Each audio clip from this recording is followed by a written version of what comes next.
అందరికీ నమస్కారం. రైతు బంధు కోసం ఎదురు చూస్తున్న రైతులకి, అలాగే మన ఛానల్లో రైతు బంధుకి సంబంధించిన అప్డేట్స్ కోసం ఎదురు చూస్తున్న రైతులకి కొన్ని లేటెస్ట్ అప్డేట్స్ అయితే వచ్చాయి. సో ఈ వీడియోలో స్పష్టంగా తెలుసుకుందాం. మీరు మన వీడియోని ఫస్ట్ లైక్ చేసి సపోర్ట్ తెలియజేయండి. ఇలాంటి అప్డేట్స్ కోసం ఖచ్చితంగా సబ్స్క్రైబ్ చేసుకోండి.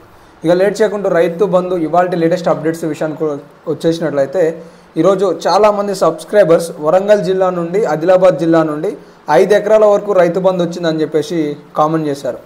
సో నేనేమనుకుంటున్నానంటే 4 ఎకరాల 30 గుంటల నుండి 5 ఎకరాల మధ్యలో రైతు బంధు డబ్బులు జమ అవుతున్నాయని అయితే భావిస్తున్నాను. సో రాని వారు ఆందోళన చెందాల్సిన అవసరం లేదు.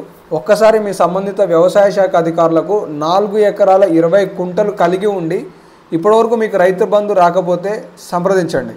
ఎందుకంటే తెలంగాణ రాష్ట్రంలో కొన్ని జిల్లాలలో 4 ఎకరాల 30 గుంటలు నిన్న 28వ తారీఖు నాడు జమ అయినట్లుగా కూడా చాలామంది సబ్స్క్రైబర్స్ చెప్తున్నారు. అండ్ ఇంకొక విషయం ఏంటి అంటే, ఈరోజు సెలవు దినం అయినా కూడా కొన్ని జిల్లాలలో రైతు బంధు డబ్బులు వచ్చాయని చెప్పేసి అయితే మన సబ్స్క్రైబర్స్ చెప్పారు. సో నేను కూడా అదే సమాచారాన్ని మీకు తెలియజేస్తున్నాను. కాబట్టి రాకపోయినా ఆందోళన చెందాల్సిన అవసరం లేదు. 5 ఎకరాల వరకు తెలంగాణ రాష్ట్రంలో మార్చి 31లోగా రైతు బంధు డబ్బులు 100% వస్తాయి. సో రైతు బంధుకి సంబంధించి లేటెస్ట్ అప్డేట్స్ అయితే ఇవి.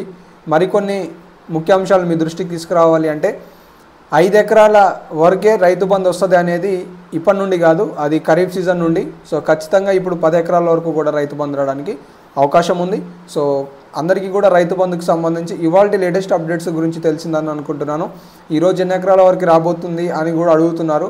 సో 4 ఎకరాల నుండి 5 ఎకరాల మధ్యలో నడుస్తున్నది. ఇప్పటివరకు ఎంతమందికి పడ్డదన్నా, ఏ ఎకరాల వరకు పడ్డదన్నా అని నన్ను అడిగితే మాత్రం కొన్ని జిల్లాలలో 4 ఎకరాల 30 కుంటల నుండి 5 ఎకరాల మధ్యలో పడిందని కూడా చెప్తున్నారు. దాదాపుగా 5 ఎకరాల వరకు కూడా పడిందని చెప్తున్నారు. మీరు ఆందోళన చెందుతారని 4 ఎకరాల 30 గుంటల నుండి 5 ఎకరాల మధ్యలో కొన్ని జిల్లాలలో రైతు బంధు పడ్డది. కొంతమంది 4 ఎకరాల వరకు ఇంకా రైతు బంధు రాలేదని సూర్యాపేట, నల్గొండ ఏరియాలలో కూడా కామెంట్ చేస్తున్నారు. ఒకవేళ మీకు రైతు బంధు వచ్చుంటే కామెంట్ సెక్షన్లో తెలియజేయండి. అండ్ ఇలాంటి అప్డేట్లు మిస్ కావద్దు అనుకుంటే సబ్స్క్రైబ్ చేసుకొని ఫాలో అవుతుండండి. అండ్ నా వీడియో నచ్చుంటే మీ తోటి మిత్రులకు కూడా వాట్సాప్లో షేర్ చేసి వాళ్ళకు కూడా తెలియజేయండి. ధన్యవాదాలు.